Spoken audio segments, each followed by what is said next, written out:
Acompáñenme en el libro de Éxodo, en el capítulo 33. Éxodo, capítulo 33.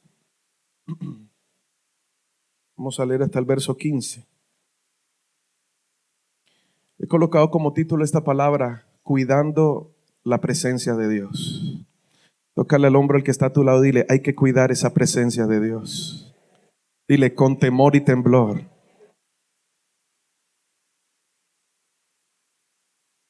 Jehová dijo a Moisés: anda, sube de aquí tú y el pueblo que sacaste de la tierra de Egipto, a la tierra de la cual juré a Abraham, Isaac y Jacob, diciendo: a tu descendencia la daré, y yo enviaré delante de ti el ángel, y echaré fuera al cananeo y al amorreo, al eteo, al fereceo, al heveo y al jebuseo y a todos los geos, ¿verdad? A la tierra que fluye leche y miel. Pero, diga conmigo, pero. Es tremendo ese pero, ¿verdad? Dice: pero yo, ¿quién está hablando ahí? El Señor, ¿verdad? Pero yo no subiré en medio de ti, porque eres ¿qué? Porque eres pueblo de dura cerviz, no sea que te consuma en el camino. Y oyendo el pueblo esta mala noticia, vistieron luto, y ninguno se puso sus atavíos, porque Jehová había dicho a Moisés: di a los hijos de Israel: vosotros sois pueblos de dura cerviz. En un momento subiré en medio de ti y te consumiré. Quítate pues ahora tus atavíos, para que yo sepa lo que te he de hacer. Entonces los hijos de Israel se despojaron de sus atavíos desde el monte Horeb. ¿Usted sabe qué es ser de dura cerviz? Orgulloso, terco. Diga otro sinónimo. ¿Cómo? Obstinado, soberbio, ¿verdad? ¿Conoce gente así? Nadie mirando al de al lado, míreme hasta acá. Eran tan soberbios que ellos se sintieron mal, no porque Dios les había dicho que su presencia no iba a ir con ellos, sino porque Dios les había dicho que ellos eran soberbios. Y eso es lo que más tristeza da, porque si Dios me dice: voy a quitar mi presencia de ti, eso me debe doler. Pero a ellos les incomodó fue que Dios les haya confrontado con lo que ellos eran en ese momento. Por eso Dios los llevó al desierto y ellos se llenaron de tristeza porque Dios les dijo: obstinados. ¿Cuántas veces Dios nos llama la atención? Nos llenamos de tristeza, nos sentimos mal. Pero el propósito de Dios no es hacernos sentirnos mal. El propósito de Dios es sacarnos de ese error para llevarnos a su bendición. Amén. Entonces dice, seguimos leyendo el verso 7. Y Moisés tomó el tabernáculo y lo levantó ¿dónde? Lejos, fuera del campamento, y lo llamó el tabernáculo de reunión. Y cualquiera que buscaba a Jehová salía al tabernáculo de reunión que estaba fuera del campamento.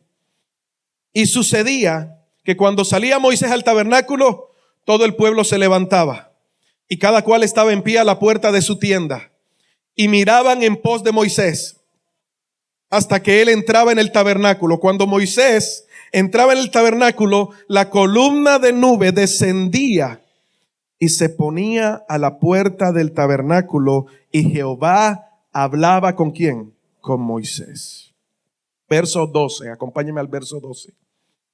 Y dijo Moisés a Jehová: mira, tú me dices a mí, lo tutea y todo, ¿no? La confianza que tenía Moisés con Dios, ¿verdad? Mira cuadro. Tú me dices a mí: saca a este pueblo, y tú no me has declarado a quién enviarás conmigo. Sin embargo, tú dices: yo te he conocido por tu nombre y has hallado gracia, también gracia en mis ojos. Ahora pues, si he hallado gracia en tus ojos, ¿qué le pidió? Te ruego que me des mucho dinero. Me cambiaron la Biblia. Te ruego que soluciones todos mis problemas. Te ruego que me des el mejor empleo que puedas tener. ¿Qué le dijo Moisés? Te ruego que ¿qué? Me muestres ahora tu camino para que te conozca y halle gracia en tus ojos. Y mira que esta gente es pueblo tuyo. Y de ñapa, esta gente es pueblo tuyo. Así que no te vas a despedir tan fácilmente. ¿Qué le pidió Moisés a Dios? Le pidió sabiduría. Le pidió conocimiento. En otras palabras, le pidió ir a otro nivel. Le pidió crecimiento espiritual. Le pidió madurez. La madurez en Dios se mide de acuerdo a cuánto le conocemos. Una persona que no ha madurado en el Señor es una persona que no tiene un conocimiento profundo de Dios. El pueblo estaba triste por lo que Dios le había dicho. Y Moisés le dijo, no, Señor, tú no me trajiste hasta aquí para matar a toda esta gente o por simplemente mandar un ángel, meterlos a la tierra y que lavarte las manos e irte y dejarme solo con este pueblo. No, Señor. Tú me dijiste que yo tenía gracia delante de ti. Ahora, si yo tengo gracia delante de ti, yo te pido que tú me muestres ahora tu camino, que me des sabiduría, en otras palabras. ¿Para qué? Porque quiero conocerte más. Es lo que la iglesia hoy en día debería estar pidiendo en vez de carro, casa y beca. Deberíamos como iglesia estar pidiendo, Señor, muéstranos tu gloria. Señor, muéstrame tu camino. Señor, muéstrame cuál es el camino que yo debo andar para conocerte más. El principio de la sabiduría es que el temor ¿a quién? A Jehová. ¿Y qué le dijo Dios? Verso 14. Cuando el pueblo se quejó no hubo respuesta. Cuando Moisés le dijo, muéstrame tu camino, Él le dijo, mi presencia irá ¿qué? Contigo. ¿Cuántos quieren que la presencia de Dios todo el tiempo esté con usted? Mi presencia irá contigo y de ñapa ¿qué? Y te daré descanso. ¿Cuántos quieren descanso? Y Moisés respondió, si tu presencia no ha de ir conmigo, no nos saques de aquí. Solamente aquel que ha conocido a Dios, solamente aquel que sabe quién es su Dios, es capaz de decir en pleno desierto, en plena sequedad, en plena tribulación, en pleno problema, yo no quiero lo material, yo quiero tu presencia, porque mientras tu presencia esté conmigo, yo voy a ser más que un vencedor. Solamente aquel que ha conocido quién es Dios es capaz de decirle, no quiero nada, solo tu presencia. Y si tu presencia no ha de ir conmigo, prefiero tu presencia en el desierto que sin tu presencia en la abundancia. Porque Moisés sabía quién es Dios.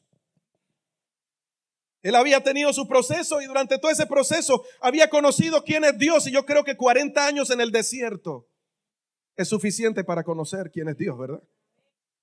Pero yo creo que a algunos no les alcanza ni la cadena perpetua. Porque pasamos por los procesos y nuestro interés en medio del proceso es que Dios nos saque, no que Dios nos enseñe. Dios no te mete en un proceso para simplemente le estés pidiendo que salgas. Dios te mete en los procesos para que puedas conocerlo más a Él.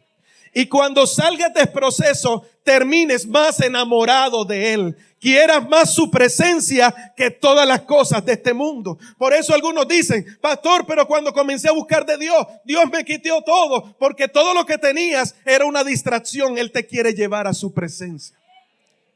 Él no quiere que estés conforme con el carro, con la casa que tienes, porque quizás hoy lo tienes, mañana no, pero la presencia de Dios dura para siempre, todo el tiempo. Yo aplaudiría a Dios por eso, no sé.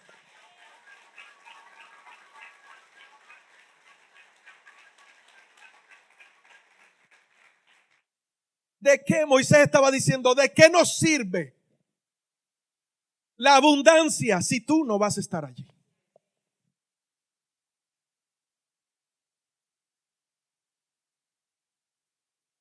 La presencia de Dios siempre ha sido el tema más importante desde y antes de la creación. Todo se trata de Él. Aún el mismo Jesús vino a revelarnos al Padre. Todo se trata de Él. Y desde y antes de la creación, Él siempre ha estado manifestando su gloria a través de hombres que estén dispuestos a ser usados por Él. Cada vez que hay una intervención de Dios en la Biblia, en la historia del hombre, en la vida del ser humano, siempre hay una manifestación de lo sobrenatural de Dios. Cuando Dios se manifiesta, siempre hay una manifestación de lo sobrenatural, porque su esencia es sobrenatural. Y cada vez que Él manifiesta lo sobrenatural, es para recordarle al hombre que Él proviene de una esencia que es sobrenatural. ¿Me está entendiendo?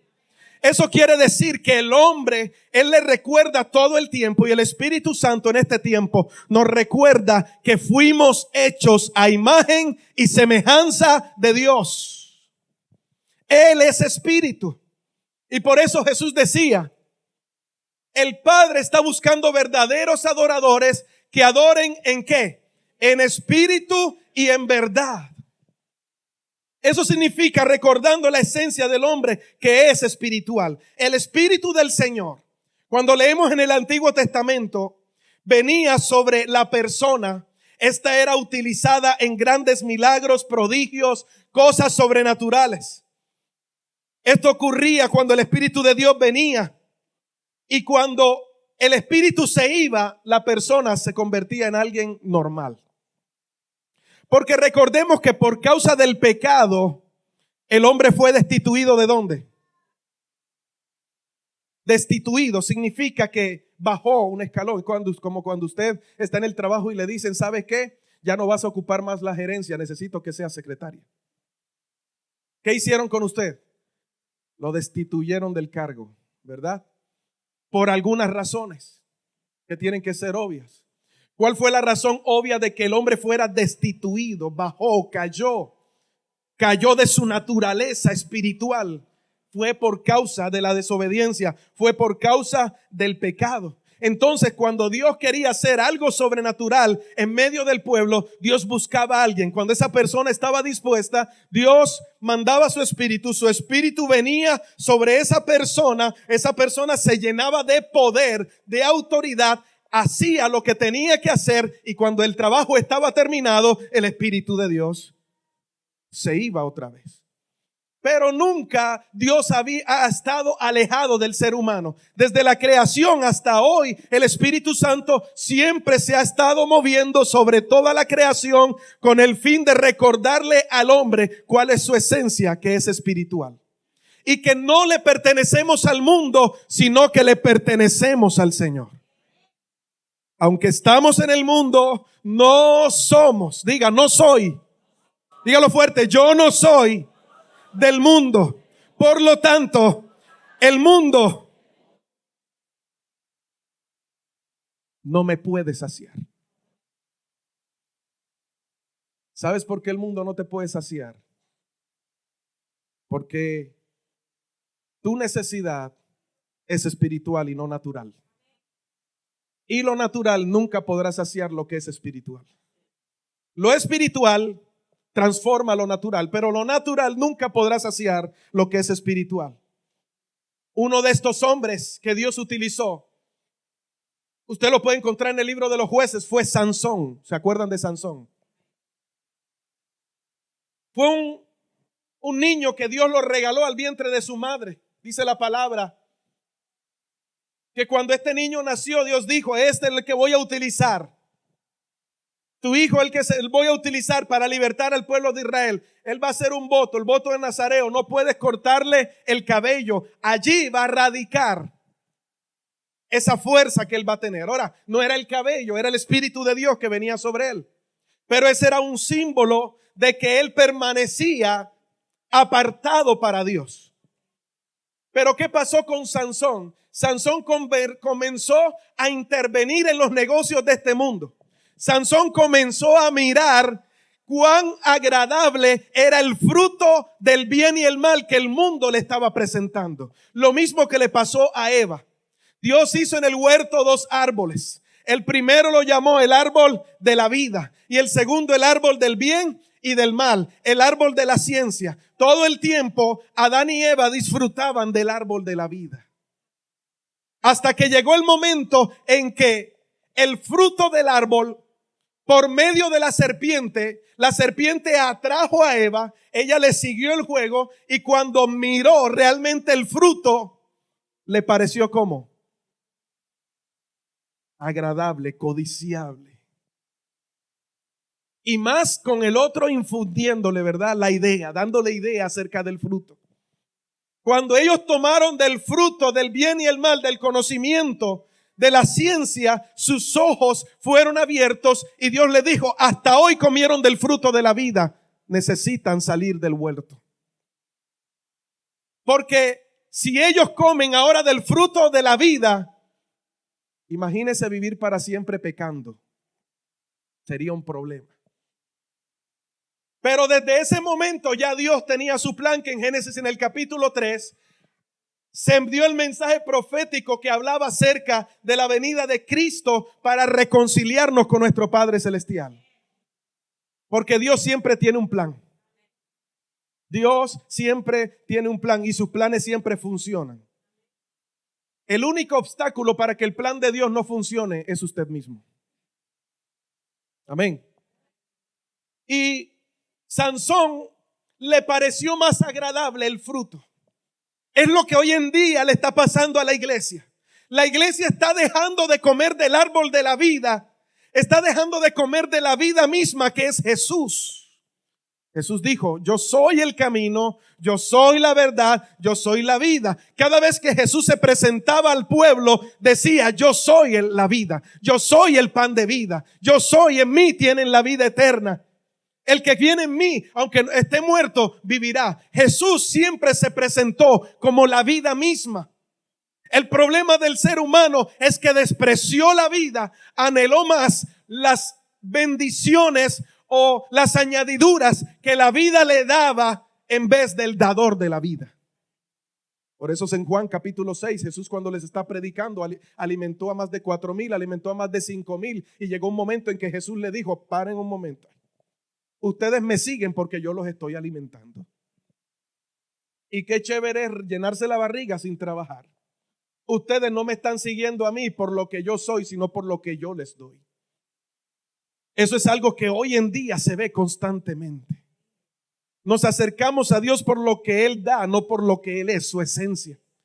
Y cada vez que ofrendamos, que diezmamos, cada vez que vamos a la iglesia, vamos en búsqueda de un milagro. Ya no se reúne a la gente para salvación y para acercarse a Dios y conocer a Dios. Hoy en día se reúne a la gente con un fin, buscar un milagro.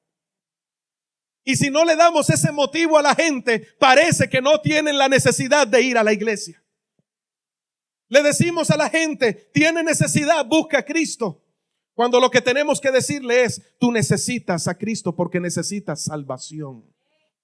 Porque solamente en Él está la vida y la vida en abundancia.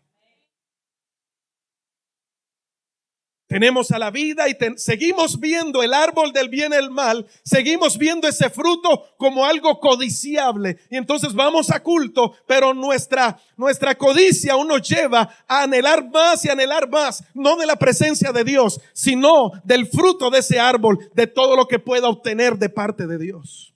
Esto le pasó a Sansón. Cuando Sansón entendía que tenía fuerza, el Espíritu de Dios venía sobre él y mataba a miles de filisteos. Dice que con una quijada de un burro mató a más de 1,000 personas.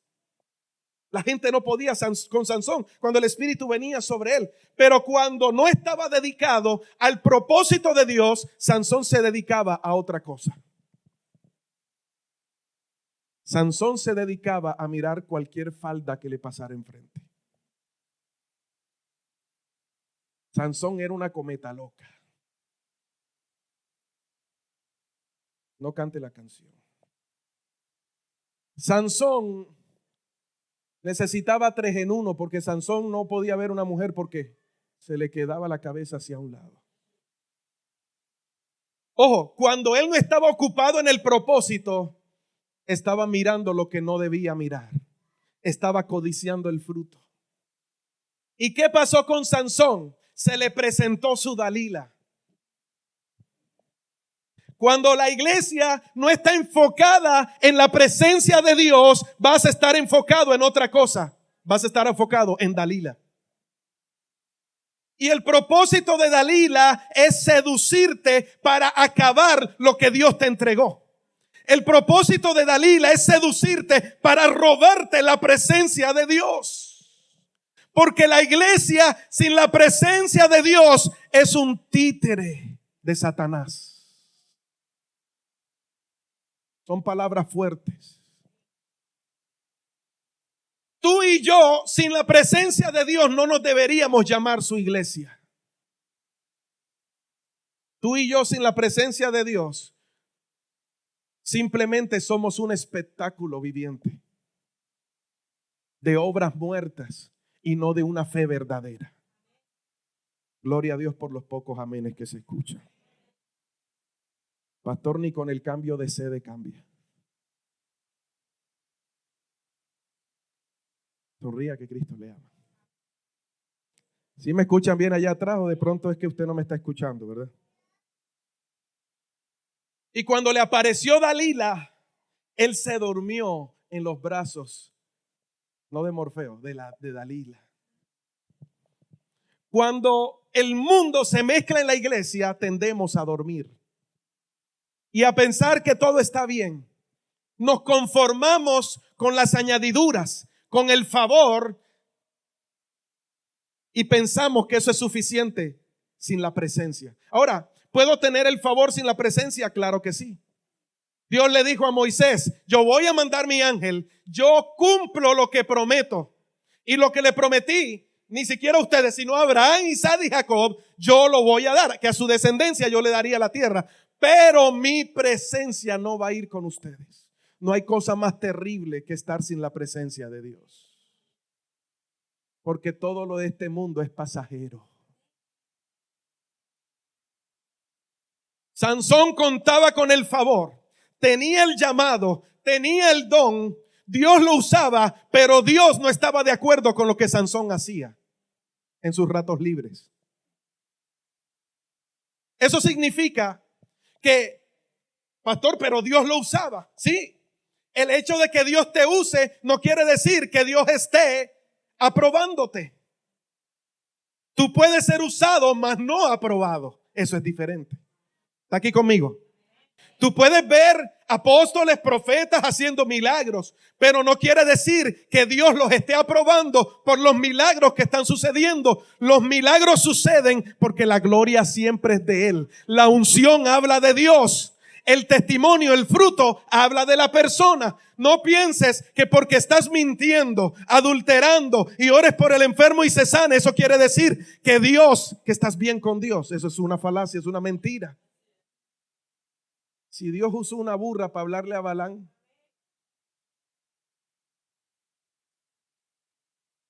¿a quién más no podrá usar Dios? Cuando hay una necesidad, Dios usa en el momento propicio, en el momento que cualquiera está allí, Dios usa a cualquiera para hacer algo. Pero el hecho de que Él te use para hacer algo no quiere decir que ya eres salvo y que eres aprobado.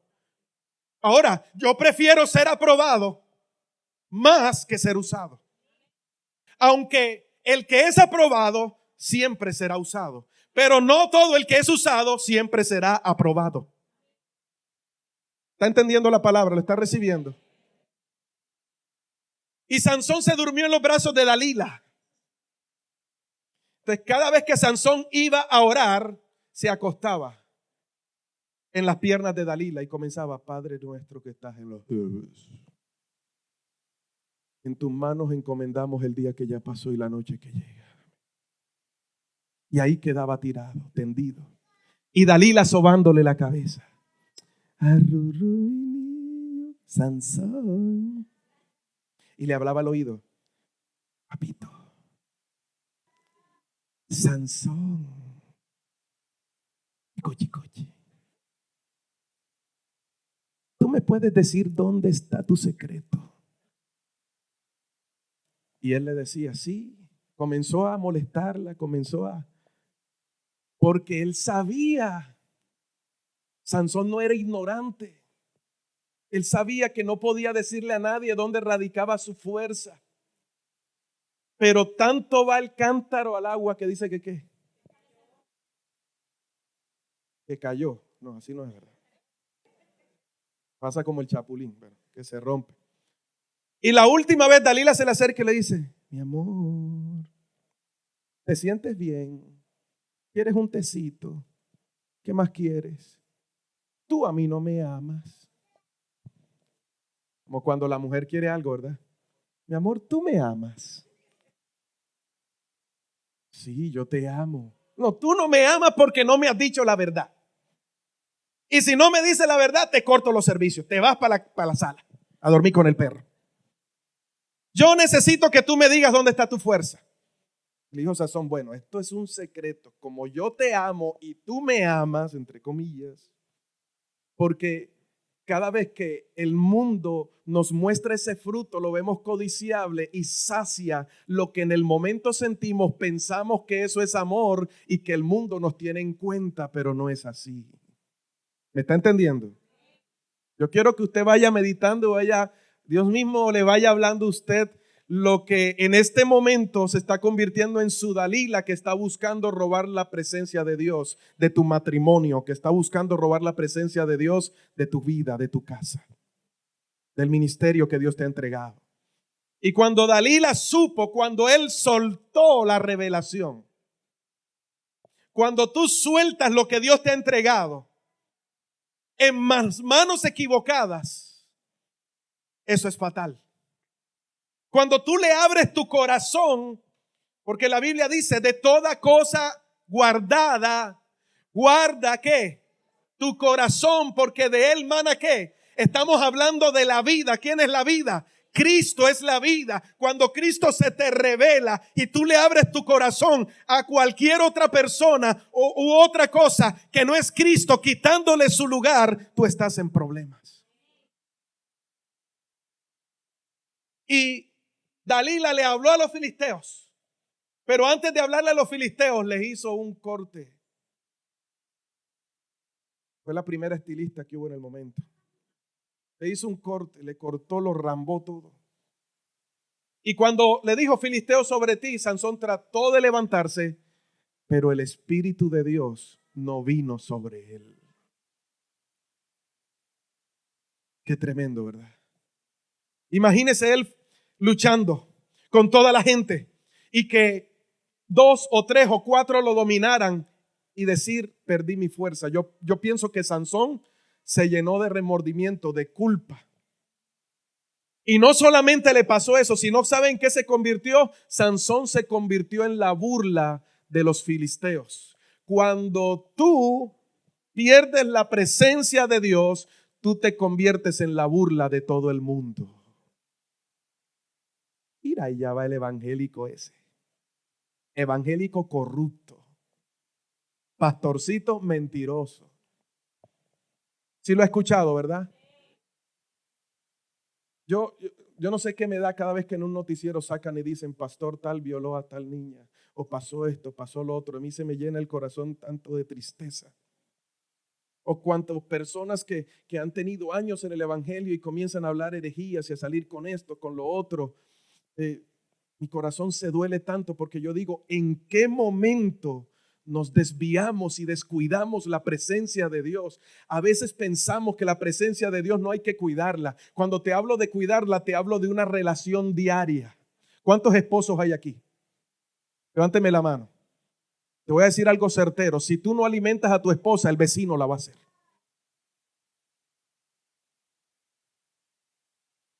¿Y el pastor por qué cambió esa película?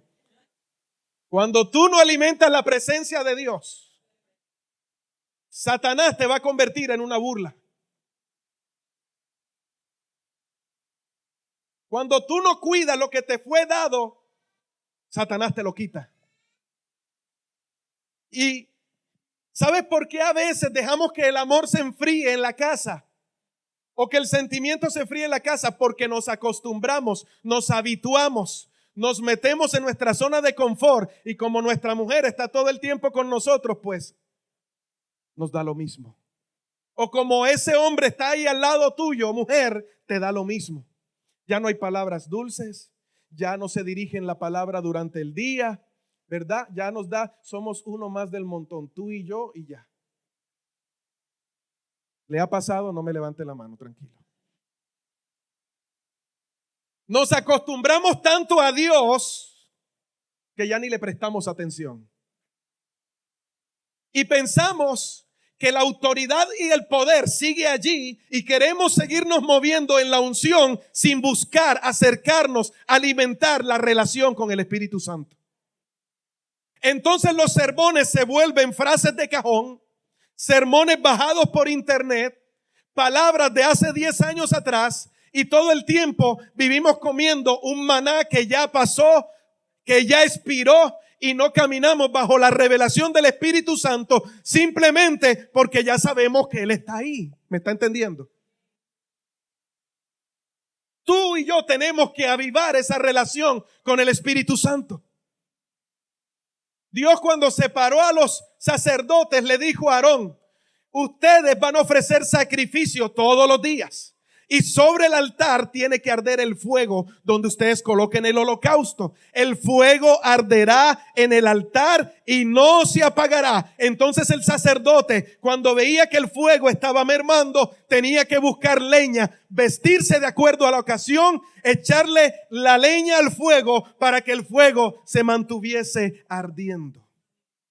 El fuego es esa relación con el Espíritu Santo. Si tú no le echas leña al fuego, Él no va a arder.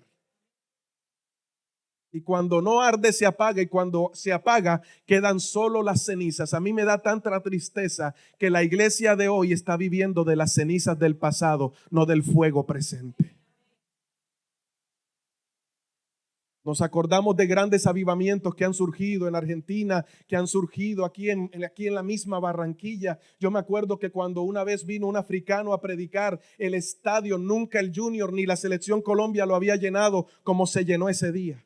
La pista atlética llena, los 2 pisos del estadio llenos. Habían aproximadamente entre 60,000 y 70,000 personas en ese lugar adorando y glorificando a Dios. Pero cuando comenzaron los intereses personales, cuando comenzamos a mirar el fruto en vez del árbol de la vida, cuando comenzamos a observar a Dalila, todo se dispersó y ahora cada uno tiene su reino personal. Mi iglesia es mejor. Mi pastor predica mejor. No es el pastor, no es la iglesia, es Cristo.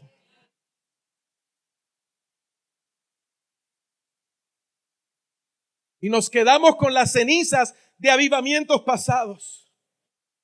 Pero Dios me decía: dile a mi iglesia como atalaya, dile que cuiden mi presencia, porque vendrá una nueva visitación del Espíritu Santo, vendrá un nuevo mover. Aquellos que se quedaron con las cenizas no lo van a disfrutar. Aquellos que están avivando el fuego. Y me dice, ¿y sabes qué te dice el Señor? No te sientas mal porque nadie te presta atención. Sigue avivando el fuego en la intimidad, porque cuando Dios decida levantarte, vas a hacer público la unción que Dios te dio en la intimidad.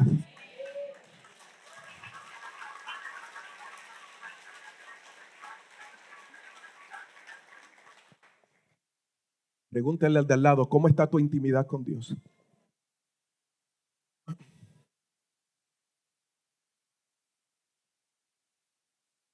Y cuando Dalila le cortó, él fue arrestado, se lo llevaron para el templo, atado, parecía un perro. Y no solamente eso, le sacaron los ojos, le quitaron la visión. Cuando tú te desubicas, yo siempre he dicho, el propósito de Dios es bueno, pero no todo lo bueno hace parte del propósito de Dios. Y cuando tú te desubicas de lo que es bueno, entre comillas, pero no hace parte del propósito de Dios, terminas perdiendo el foco, terminas perdiendo la visión, la cual es Cristo. Puestos los ojos ¿en quién? En Jesús, el autor y consumador de la fe. Hablamos el domingo pasado que Jesús es la fe. O sea que tus ojos tienen que estar puestos en Jesús. Él no tiene fe, Él es la fe. Le quitaron la visión. Entonces, cuando le quitaron la visión, perdió el propósito. Cuando tú no tienes visión, no tienes propósito. Te pasa como Alicia en el País de las Maravillas. Todos se leyeron esa. Por lo menos dígame que se vio la película. Cuando Alicia aparece allí, se ve al gato, ¿sí o no? El gato grande con su sonrisa grande y ella le dice, gato, sácame de aquí. Y el gato le dice, ¿para qué lugar vas? Para decirte qué camino tomar. Y él le decía, para ninguno, cualquiera. El gato le dijo, entonces cualquier camino te sirve. Si no sabes para dónde vas, lo más probable es que cualquier camino te lleve a algún lado. ¿Sabes qué problemas de la iglesia cuando dejamos de mirar a Jesús? Ningún lado nos sirve. Y nunca logramos satisfacer lo que el Espíritu está clamando, porque Él intercede por nosotros con gemidos indecibles, dice la palabra de Dios. Cuando tú no clamas, el Espíritu Santo está gimiendo, está clamando con sonidos que no se pueden descifrar, solo el Padre los entiende. Está clamando y dice, Señor, no lo sueltes a este cabezón. Es cabezón, es orejón, pero agárralo, Señor. Cumple tu propósito. Gloria a Dios por el Espíritu Santo, porque si no, vea, pailas. Pero Sansón reconoció. Y cuando había una fiesta, todos los filisteos estaban en su templo haciendo orgías y haciendo muchas cosas allí, detestables. Sansón se incomodó y clamó a Dios y le pidió una nueva oportunidad. Y le dijo, si tú me das fuerza hoy, yo puedo acabar con todos estos filisteos. ¿Sabes cuál era el problema? Que él también iba a morir. A veces la gente dice, yo espero una segunda oportunidad. Quizás la segunda oportunidad no llegue como tú estás esperando. Hay tanta gente que ha recibido la segunda oportunidad y cuando recibe a Cristo tienen un accidente y se mueren. Porque Dios prefiere llevárselo hasta que vuelva y se aparte. ¿Cuántos quieren una segunda oportunidad? Yo pensé que alguno iba a levantar la mano. Diga, Señor, yo me quedo en la primera, yo aprovecho. No quiero desviarme de tu propósito. Y cuando el Espíritu Santo vino sobre Sansón, él se levantó sobre los dos pilares y comenzó con sus brazos a moverlos. La gente que estaba allí quizás se burlaba, pero él ya sabía que el Espíritu de Dios estaba ahí. Y movió los pilares, el templo cayó y acabó con todos. Dios no está buscando a alguien que muera y se convierta en un caudillo. Dios está buscando gente que viva para anunciar las virtudes de aquel que los llamó de las tinieblas a su luz admirables. Dios está buscando vivos para hablarle a vivos, porque Dios es un Dios de vivos. Pero no dejes que Satanás te acabe de robar lo que él puso dentro de ti, que fue su presencia. Por eso Moisés dijo, yo prefiero el desierto, pero que tú estés conmigo. ¿Por qué? Porque en el desierto, cuando tengo hambre, me das pan del cielo. Y cuando me das mucho maná, que no quiero más nada, tú me das carne. Y cuando cuando tengo sed, tú me dices que le hable a la roca y salga agua. En el desierto soy 100% dependiente de Dios. En la tierra que fluye leche y miel, tú dependes de los frutos de la tierra. Aunque los frutos de la tierra no los comerás con escasez. Pero en el desierto dijo Moisés, yo te conocí, 40 años te conocí en el desierto. Él no cantaba en Barranquilla me quedo, él decía, en el desierto me quedo. Pero si tu presencia está conmigo, si no, yo prefiero morir aquí. ¿Será que somos una iglesia que preferimos decirle, Señor, no importa que no vea carro, no importa que no vea casa, no importa que no vea beca, no importa si me toca caminar aún debajo de la lluvia, si tu presencia está conmigo, eso es lo mejor, yo lo tengo todo.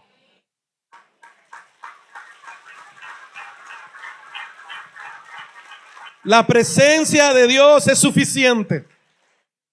¿Por qué es suficiente? Porque nos da la eternidad que nosotros necesitamos, no el momento de placer que tu carne está reclamando. ¿Me entendiste bien? Es mejor que lo hayas anotado porque ya se me olvidó. Eso no está escrito. Donde está la gloria de Dios siempre hay bendición. Si tú anhelas el favor sin la gloria, lo más probable es que te falte. Pero cuando tienes la presencia, cuando tienes la gloria, nunca te faltará la bendición de Dios. Ahora, ¿qué es lo más importante para nuestra vida hoy? La familia, los amigos, el trabajo, la empresa, los negocios, el dinero, tu carrera, el ministerio, las horas extras, la prima de diciembre, que te suban el sueldo. ¿En qué lugar hemos dejado a Dios? Esa es la pregunta que debemos hacernos hoy en esta mañana. ¿En qué lugar hemos dejado a Dios? Nos hemos conformado con el favor y hemos desechado su presencia. Pero yo creo que Dios está levantando una iglesia diferente, que anhele su presencia más que el favor. Gloria a Dios por los que dijeron amén. Ahora, Dios me daba esta frase y lo escribía: me va a costar amar de verdad lo que no considero que sea importante. Me va a costar amar de verdad lo que no considero que sea importante para mí. Y cuando Dios no es prioridad en mi vida, cualquier cosa lo va a reemplazar siempre. Decimos y adoramos a Dios con nuestras palabras, pero nuestro corazón está lejos de Él. Dios no quiere una adoración de labios, Dios quiere una adoración que se produzca desde el corazón. Porque tu boca va a hablar por la abundancia que hay en tu corazón. Tus acciones se van a reflejar por lo que hay en tu corazón. Y si en tu corazón está Cristo, tu boca va a hablar Cristo, tu mente va a pensar Cristo, tus acciones van a reflejar la vida de Cristo. Te decía el domingo pasado, Jesús quiere vivir su vida a través de nosotros. Tú y yo fuimos creados para eso. Dios quiso hacer un reino natural para que al crear al hombre fuera simplemente un instrumento para él vivir su vida, expresar su carácter, su gobierno en lo espiritual, en lo natural, así como sucede en lo espiritual. Por eso la oración de Jesús en el Padre Nuestro dice: Señor, hágase tu voluntad, así como sucede ¿dónde? ¿Sucede a dónde?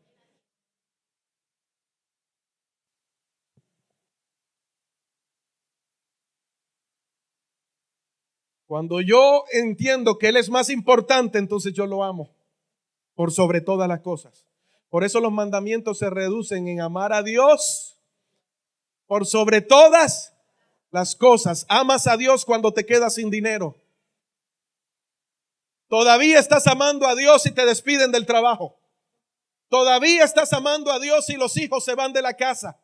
Todavía estás amando a Dios y tu marido te deja. ¿Estarás amando a Dios si viene el momento de crisis? Yo creo que esa es la pregunta que tenemos que hacernos hoy. ¿En qué medida estamos amando a Dios? Si lo estamos amando tal como Él nos amó, que dejó su lugar de ser igual a Dios como cosa a la cual no aferrarse, se despojó de sí mismo, se humilló, fue hasta lo sumo, tomando forma de hombre y siendo siervo obediente hasta la muerte y muerte de cruz.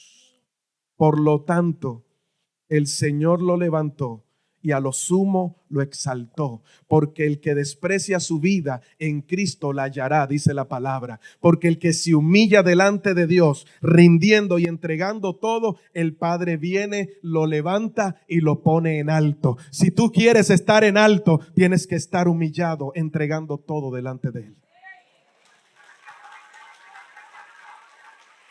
Necesitamos experimentar la vida de Cristo en nosotros.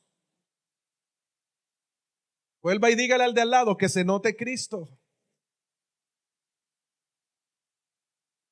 ¿Será que se está notando Cristo cuando discutes con tu pareja? Yo conocí a una anciana que decía, ella tenía unos apartamentos y los arrendaba, y cada vez que los que arrendaban no querían pagar, le decía, me quito la sangre de Cristo, me despojo de cristiana, y tomaba una rula y comenzaba a levantar rula a la gente. Yo no sé cómo hacía para quitarse la sangre de Cristo y quitarte el vestido.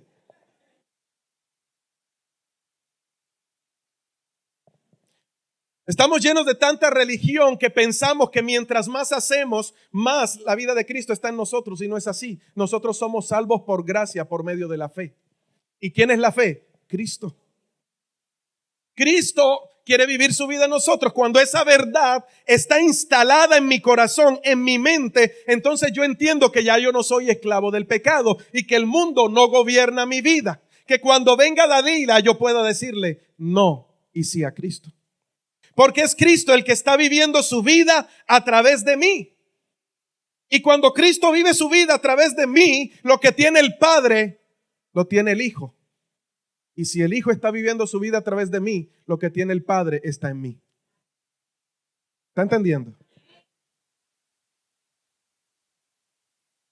Por eso Pablo decía, ya no vivo yo. Dígalo, ya no vivo yo, mas vive Cristo en mí. Qué chévere esa segunda parte sin la primera, ¿verdad? ¿Usted sabe cuál es la primera? Con Cristo estoy juntamente crucificado. Cuando usted le duela su carne, dele gloria a Dios porque lo están clavando en esa cruz. ¿Cuál es nuestra reacción si estamos mostrando a Cristo? Cada vez que discutimos se nos sale el viejo hombre. Se nos sale la vieja naturaleza. Cuando es Cristo en ti, la Biblia dice, el apóstol Pablo le decía a los Efesios en el capítulo 4, despójate de ese viejo hombre, despójate, quítatelo, sácatelo de encima. Pero cada vez que se nos presenta un reto o un problema, decimos, esta mano no se bautizó y con esta voy a ministrar a todo el mundo. Con esta ministramos a la esposa, ministramos a los hijos, ministramos a todos. Y con esta también nos vamos para el infierno. No se trata de cuántos cultos vas o de cuántos ayunos haces o cuántas vigilias. Eso está bien, excelente. Te felicito si hiciste los 40 días de ayuno. Qué bendición y no te moriste. Aquí estás, gloria a Dios. Pero se trata de la vida de Cristo. Eso es más que obras. Si por las obras fuéramos salvos, por demás murió Cristo. ¿Me estás entendiendo? Ahora, ¿se puede vivir con el favor sin la presencia? Decíamos ahorita que sí. Eso lo hablamos ahorita. Ahora, pero ¿qué sucede? ¿Qué sucede cuando está la presencia de Dios? Cuando la presencia de Dios está en nuestra vida, Dios hace prosperar todo cuanto hay. En Primera de Samuel, en el capítulo 6, Primera de Samuel, capítulo 6, nos muestra la historia cuando el arca llega a Israel. Lo refresco un poquito, ¿por qué el arca llega a Israel? En el capítulo 3, Dios llama a un joven llamado Samuel. Samuel es dedicado al templo. ¿Se acuerdan de la historia de Samuel, verdad? Samuel es dedicado al Señor. Pero ¿qué pasaba? Todos los días que Samuel iba al culto, cuando él iba a adorar a Dios, Samuel veía que allá en el rinconcito estaban los hijos de Elí besándose con las ujieres. Para que usted me entienda. Cada vez que el pueblo traía la ofrenda, ¿qué hacían los hijos de Elí? Cogían la ofrenda, se la llevaban para allá y me decían, 10 para ti, 10 para mí, 10 para ti, 20 para mí. Y luego se iban a tomar unas cervecitas allá con las ofrendas del pueblo. Literalmente no pasaba así, pero se lo estoy recreando para este tiempo, para que usted me entienda. Ellos se burlaban de la ofrenda. Se acostaban con las que cuidaban el templo, con las que aseaban el templo. Y cada vez que le decían a Elí, Elí era el papá de ellos, el sacerdote del momento, el que cuidaba la presencia de Dios, el atalaya del pueblo. Le iban y decían, Elí, ve allá, tu hijo tiene la otra preñada. Y el otro va rumbo a eso. Y no solamente eso, sino que cuando traen los sacrificios, mandan al siervo de ellos para que se lleve la mejor carne y ellos se la comen allá en un festín. Porque que quien lo vive es quien lo goza. ¿Y qué hacía Elí? Ay, benditos muchachos. Qué cosa. Señor, ten misericordia. Y Elí se fue y se acercaba y le decía, Ofni, Fines, mi hijo, ¿cuándo van a cambiar? Ustedes no ven que ustedes son hijos del pastor. Y la gente los está viendo. Por favor, ayúdenme. Sí, papá, está bien. Y volvían y hacían de las suyas. Él nunca los puso en disciplina. Él nunca les quitó el cargo. Es más, quizás él había pensado, ustedes van a ser los próximos sacerdotes.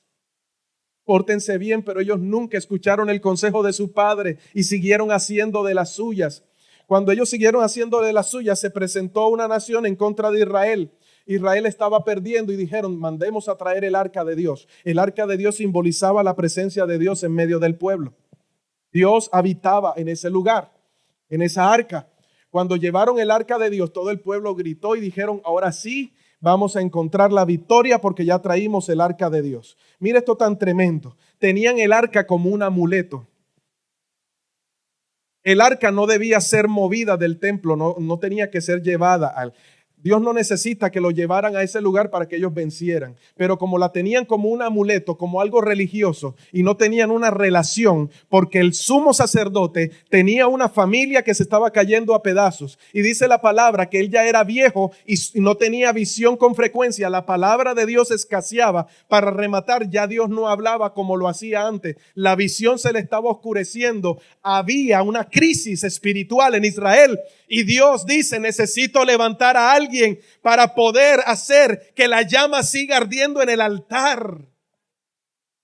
Cuando hay crisis, Dios comienza a buscar a quien esté dispuesto. Y nació Samuel. Y cada vez que Samuel llegaba al altar, los hijos de Elí hacían y deshacían. Yo me imagino que él se tragaba todo esto hasta que Dios un día lo llama y le dice Samuel. Y él dice, heme aquí. Y cuando él dijo, heme aquí, la primera palabra profética que Dios le dio a Samuel fue condenación para Elí y para sus hijos. Y cuando llevaron el arca a la batalla, Elí se sentó a la puerta en un banquito, temblando porque se habían llevado la gloria de Dios para un lugar donde no pertenecía. Y cuando los filisteos llegaron, acabaron con el pueblo de Israel, mataron a más de 30,000 personas de a pie, dice la palabra. Y no solamente eso, se llevaron el arca. Y cuando se llevaron el arca, uno de los que vivió, llegó todo ensangrentado. Y cuando Elí lo vio, se quiso poner de pie, se enderezó porque estaba sentado en un banquito. Y cuando le dijo, tus hijos han muerto, él se puso a llorar. Pero cuando le dijo, y se llevaron el arca, dice que se fue para atrás y se desnucó. Se mató. La hija de uno de sus hijos, la esposa de uno de sus hijos, estaba embarazada. Y cuando supo que el arca había sido robada, dio a luz. Y mira dónde está el misterio, porque el Señor me hablaba esto esta madrugada. Cuando dio a luz, estaba a punto de morir porque no aguantó el parto. Y lo único que pudo fue ponerle nombre a su hijo. ¿Y sabes qué nombre le puso? Icabod, que significa sin gloria. Porque cuando tú no estás en orden en tu casa, tus hijos son los que pagan las consecuencias. ¿Usted se imagina a este niño con ese nombre? Le desgració la vida al muchacho. ¡Ica! La Biblia no menciona más a este muchacho. Él creció como un hijo sin gloria. Fue marcado para siempre.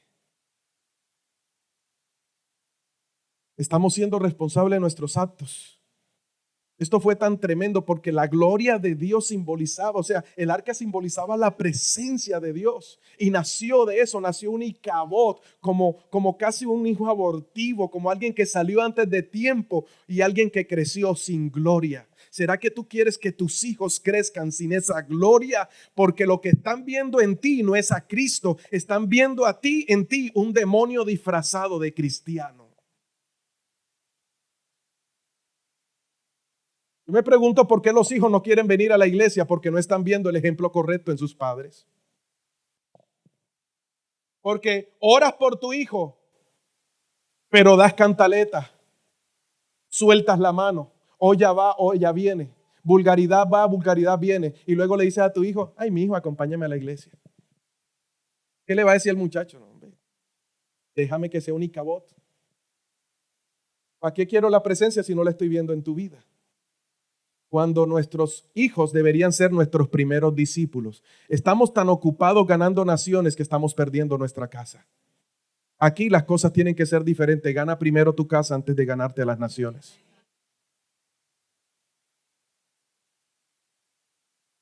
Y cuando el arca, Dios mismo destruyó a esos dioses. No le voy a entrar en historia, pero cuando el arca lo envían, los filisteos lo envían en tremendo carro. Ellos contratan una mula grande, bien elegante, la adornan, le ponen globos, mandan unas ofrendas de unos tumores hechos en oro, unos ratones hechos en oro, mejor dicho. El arca llegó y colocaron unos bueyes delante y dijeron, si los bueyes van delante y llegan hasta el lugar que tienen que llegar, fue Dios el que nos hizo el daño. Y precisamente los bueyes llegaron hasta Israel. Y cuando la gente de Bet-Semes, donde llegó el arca en Israel, dice la palabra que vieron el arca, se alegraron mucho, pero se alegraron de tal manera que la curiosidad mató al gato. Porque había un problema con el arca. No todo el mundo podía cargar el arca y nadie podía mirar en su interior, porque el que mirara en su interior caía muerto. Y cuando ellos recibieron el arca, lo agarraron, miraron y murieron más de 50 personas en ese momento. Entonces la alegría se convirtió en tristeza y ellos dijeron, llévense el arca de aquí. Cuando se llevaron el arca, llegaron a otro lugar, David supo que el arca estaba ahí, mandó a buscar el arca, pero fíjese bien cómo David mandó a buscar el arca. Buscó unos bueyes más gordos, hizo un carro más elegante, la última innovación del momento, la última limusina del momento, porque decía, es la presencia de Dios, hay que mandarle lo mejor, lo material. Esto es para aquellos que piensan que podemos comprar a Dios con lo que damos. David como rey mandó lo mejor, entre comillas, lo natural. Y montaron el arca. Cuando montaron el arca, los bueyes iban cargando el arca. Todo el mundo iba de fiesta. Mejor dicho, volvió la presencia de Dios. Y cuando Usa, que no era levita ni sacerdote, David lo había puesto al lado para guardar el arca. Cuando vio que los bueyes iban caminando y el arca se iba moviendo hacia un lado, Usa le metió la mano. Cuando le metió la mano cayó muerto. Y ese lugar se llamó Pérez Usa. Se acabó la fiesta, se acabó todo. ¿Por qué? Si la presencia de Dios estaba en medio del pueblo, ¿por qué ocurrió esta tragedia? Porque la presencia de Dios es tan importante y es tan delicada que Dios hizo única y exclusivamente su presencia para habitar en el ser humano y no para lo natural. Te lo pongo de esta manera. Las únicas personas que podían llevar el arca eran los sacerdotes encargados. El arca no necesitaba ir en una limusina. El arca no necesitaba ir en unos bueyes. El arca no necesitaba ir en algo que lo arrastrara. El arca necesitaba ser cargada por vivos, por gente hechos a imagen y semejanza de Dios. ¿Sí me está entendiendo? Y cuando esto sucedió, David llamó a alguien llamado Obed-Edom. El Señor me decía, eso es lo que está pasando hoy en día. Hacemos tantas estrategias, tenemos tantos diseños, templos tan lindos, pero mi gloria no habita en templos hechos de mano. Mi gloria, yo estoy buscando una iglesia donde habite mi gloria. La iglesia no es esta casa de eventos, la iglesia eres tú y soy yo. Y la gloria de Dios no está en este lugar, la gloria de Dios está en ti. Si el domingo que viene decimos nos reunimos debajo del puente de la 46, ahí está la gloria de Dios. Pero tratamos de imitar al mundo. El problema es que cuando vemos el fruto codiciable, tratamos de imitar al mundo. Usted me está entendiendo hoy. El imitar al mundo no nos acerca más a Dios. El mundo tiene que convertirse a ti. Tú no te tienes que convertir al mundo. Pero metemos al mundo en la iglesia y queremos imitar todo lo que... Entonces Shakira bailó así, vamos a meter en la danza así. Entonces ahora todos los que danzan hacen así.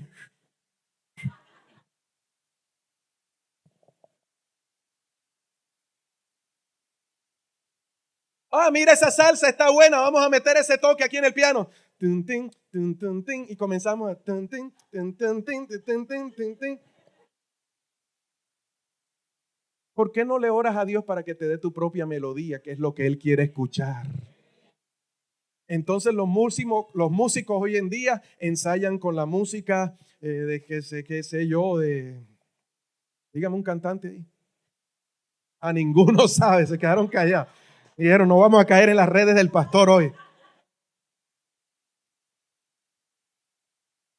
Entonces para aprender esto y lo otro, entonces están las 4 Baby, entonces está Héctor Lavoe, está Héctor Planchó, esto y lo otro. Porque pastor, yo tengo que escuchar música. Pero si tienes al dueño de la música, yo le doy gracias porque los que tocamos aquí ha sido el mismo el Señor que nos ha enseñado. De pronto usted dice, uy, pelota al nota. Tenga paciencia. Somos empíricos. Y esto se lo digo no para gloriarme, por testimonio. Siempre he querido estudiar música. Y cada vez que iba a estudiar música se presentaba un obstáculo. Yo decía, Señor, pero pasa. Dios me decía, si tú estudias, te vas a gloriar en tu propia fuerza.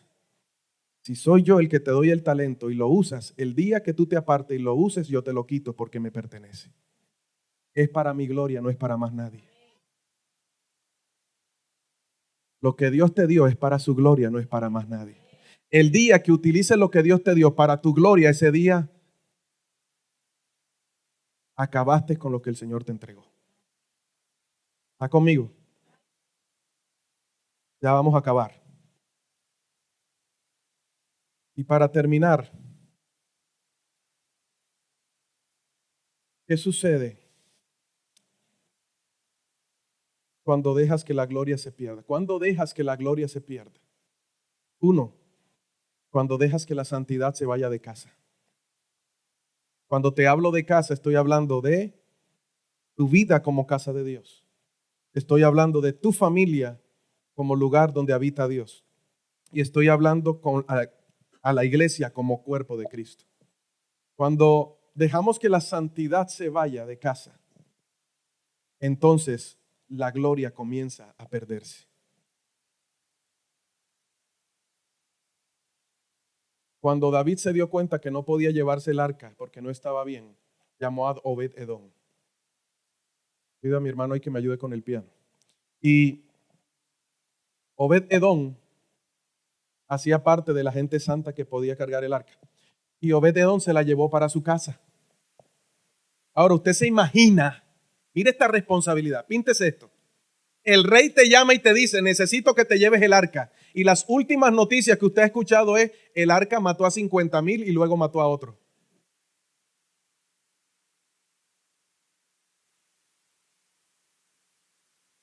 Dios mío. Ahora, yo me imagino que Obed-Edom llamó a los hijos, vengan acá, vengan acá. Muéstreme su celular, mijo. Dígame la verdad, usted está viendo pornografía. ¿Usted qué está haciendo en el colegio? ¿Usted se está portando bien? Sí, papá, ustedes me lo revelan porque viene para acá el arca, si no ustedes se mueren. Yo me pinto el momento, ¿no? Porque si los no adecuados estaban llevando el arca porque no estaban santificados, ahora imagínese llevársela para mi casa. Yo no me imagino Obed-Edom diciéndole, rey, ¿tú qué? ¿Dónde te firmo? Mejor mátame. Pero Obed-Edom le dijo, está bien, yo la quiero. Yo quiero la presencia de Dios. Mandó a llamar a toda su familia. Eso no lo dice la Biblia, pero yo me imagino, él mandó llamar a su familia, los ubicó y le dijo, La gloria de Dios viene para esta casa. Y yo como cabeza he dicho que sí, que yo quiero la gloria de Dios para mi casa. ¿Cuántas cabezas están aquí a los que Dios les está hablando? No fueron los hijos, fue Obed-Edom el que decidió que la gloria de Dios, porque él hubiese dicho a David, yo no la quiero. Pero él dijo, yo acepto el reto. Así que los reunió y le dijo, vamos a ponernos a cuenta, porque esto es serio. Esto no es que me vas a acompañar el domingo a la iglesia y después te vas para Huelá. Ojo, esto es serio. Porque va a estar el arca en la casa. Esto es serio. Ría que Cristo le ama. Ojo con lo que están haciendo. Mujer, le dijo, amárrate esa lengua. Porque la presencia de Dios va a estar en la casa. No vaya a ser que te la corte. Y él mismo se miraba al espejo y decía, mi hijo, ya llegó el momento de poner tu casa en orden. Porque si mató a 50 y otros 5 más no son para él nada.